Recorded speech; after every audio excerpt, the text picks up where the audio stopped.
Students, now we'll discuss the Faraday's first law of electrolysis.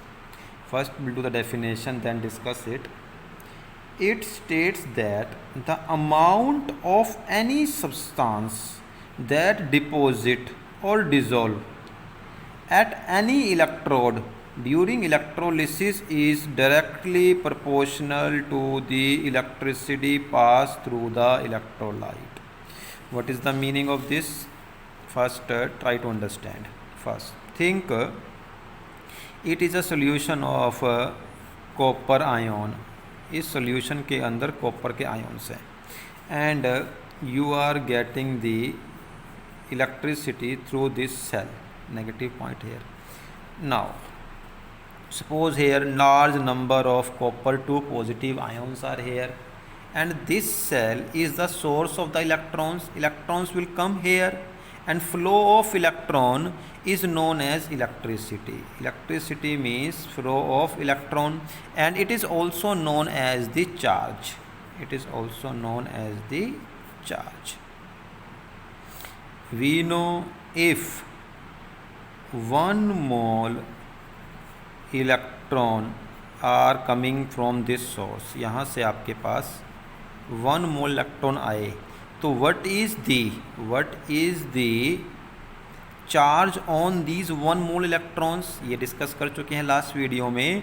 1 मोल का मतलब क्या होगा? आइदर 96,500 कूलम चार्ज और 1 फैराडे.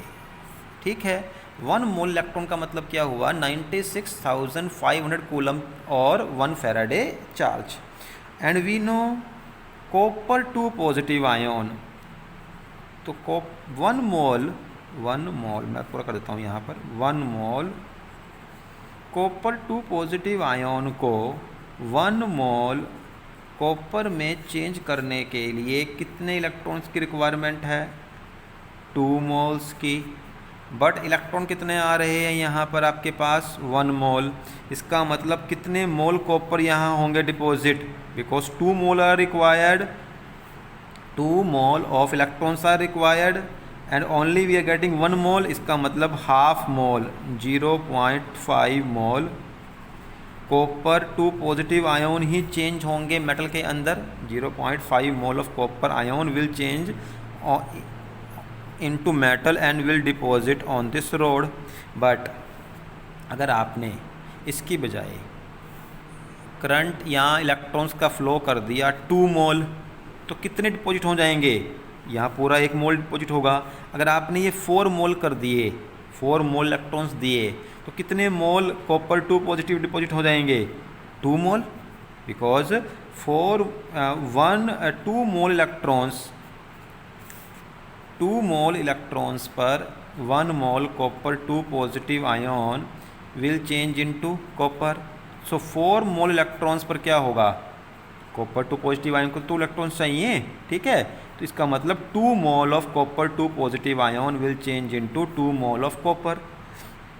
तो यहाँ प्रूफ क्या हो रहा है कि जैसे जैसे आप नंबर ऑफ इलेक्ट्रॉन बढ़ाओगे, सिंपल जो थिंग आती है लास्ट में समझने वाली, कि जैसे जैसे इलेक्ट्रॉन का नंबर बढ़ेगा वैसे वैसे उतनी ही ज़्यादा मेटल यहाँ पे डिपॉजिट होगी. अगर हम मोल की बात ना भी करें, ये मान लेते हैं कि 2 इलेक्ट्रॉन्स आए, यहाँ से 2 इलेक्ट्रॉन्स आए, और 2 इलेक्ट्रॉन आने पर क्या हुआ? एक कॉपर का आयोन चेंज हो गया कॉपर में.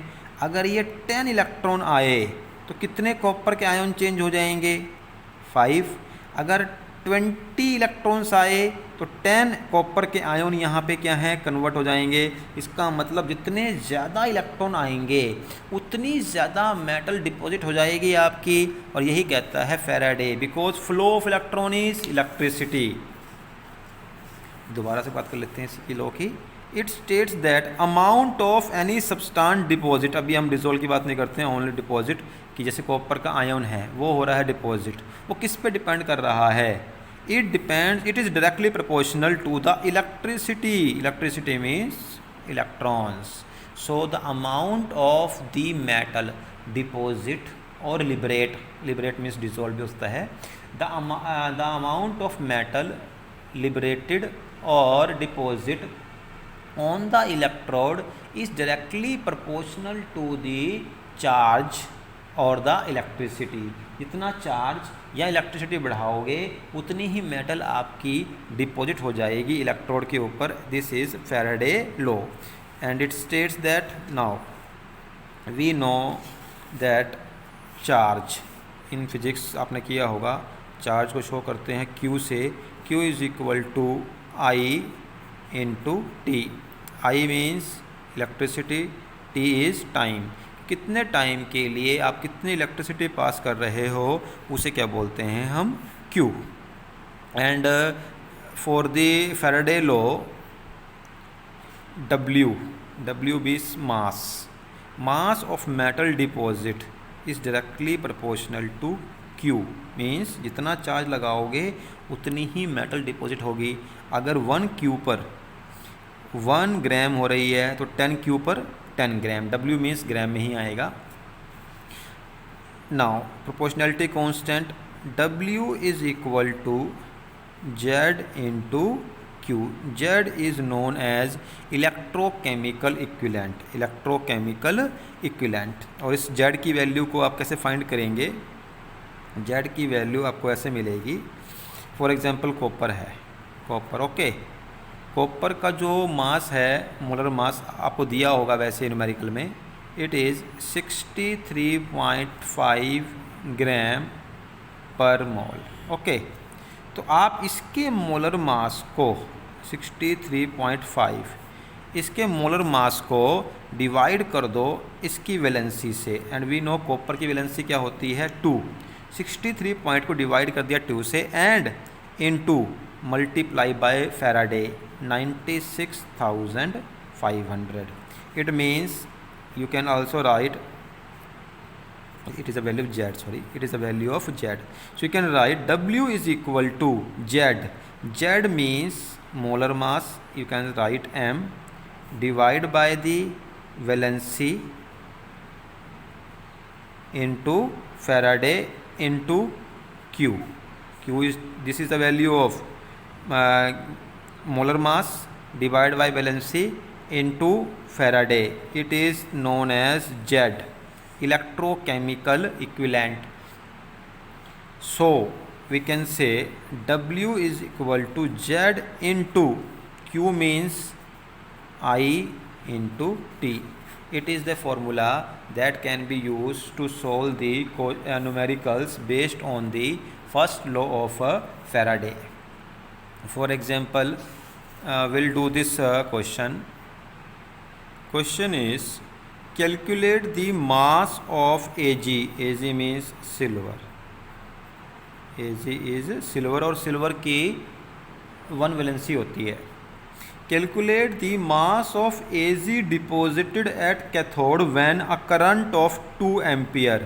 आपके पास करंट I की वैल्यू कितनी आ गई, ampere means I, 2 ampere current है I।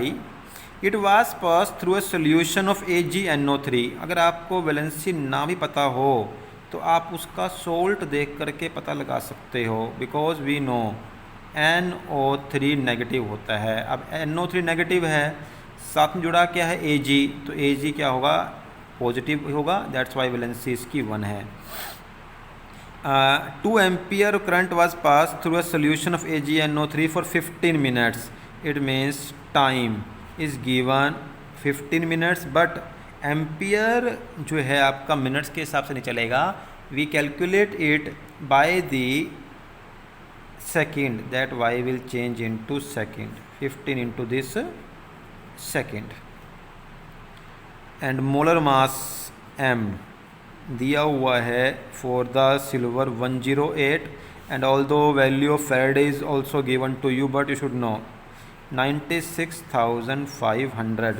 Now what you have to calculate the mass of Ag means W आपको काउंट करना है कितना, मीन्स ये आपके पास एक सिल्वर की रोड है और ये सोल्यूशन किसका है, AgNO3 का। ये सोल्यूशन जो आपके पास आ गया है AgNO3 का, इसमें क्या प्रेजेंट होंगे Ag के आयोन्स, NO3 के आयोन्स अलग होंगे, बट हमें बात करनी है ओनली Ag की, सिल्वर आयोन्स की। He stated that if we are passing a current of 2 ampere for 15 minutes, then how much silver will deposit on this? We know we can solve it by using the Faraday first law, that is W is equal to, means W is directly proportional to Q, it means W is directly proportional to I into T, Q means I into T, and W is, to make it equal, we use Z into I into T, and we know Z is electrochemical equivalent. How it is calculated? Molar mass कितना है इसका 108 silver का, what is the valency 1, so 1 divide by Faraday 96,500 into I value is given in the question 2 into time is 15 minute and change into second. By solving this here you can solve this question. This is solved here. I is given here, it is a silver, no, this question is different. Here it is this question, I is 2 ampere, time is 15 minutes, means 1900 second, m is equal to z, m or w same thing, small m, not a capital M. Capital M means molar mass. You can use the small m also for the mass. W or small m is equal to Z into I into T. Z is 108 divided by 96,500 into I2 into T, and value is 2.05 gram. It means अगर हम 2 ampere current को 15 minutes के लिए पास करें तो जो electrode जो road है उसके ऊपर 2.05 ग्राम सिल्वर डिपॉजिट हो जाएगा. Okay, and the last law, second law of Faraday, that will discuss tomorrow. It's over for today.